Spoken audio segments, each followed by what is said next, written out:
तो आज हम बात करने वाले हैं निधि झा और अंजना सिंह के बारे में। जहां आप सभी जानते हैं कि जब से यश मिश्रा से दूसरी शादी की है तब से अंजना सिंह और निधि झा की दोस्ती दुश्मनी में बदलते देरी नहीं लगी।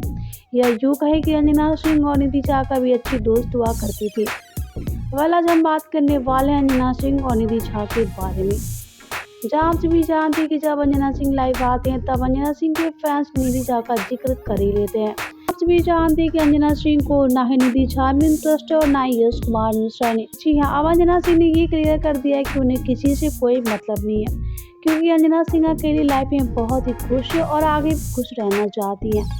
तो आप सब देखा अंजना सिंह की ये वीडियो और आप सभी को निधि और अंजना सिंह का ये वीडियो देखकर कैसा लगा, हमें कमेंट करके जरूर बताएं। और जहां आप सभी जानते हैं कि फैंस का ये भी सवाल होता है कि आप यश मिश्रा से बात करती हैं या फिर आप यश मिश्रा से कांटेक्ट में रहना चाहती हैं। तो इसलिए अंजना सिंह ने सीधे सीधे कहा कि मैं अपनी अकेली लाइफ में काफ़ी खुश हूँ। देखा आप सबने अंजना सिंह, निधि और यश मिश्रा का ये वीडियो। और जहाँ बात करेंगे अंजना सिंह के बारे में, तो अंजना सिंह अब यश मिश्रा के बिना जीना सीख ली है। तो अब आप सभी को अंजना सिंह के बारे में क्या कहना है, हमें कमेंट करके जरूर बताइए।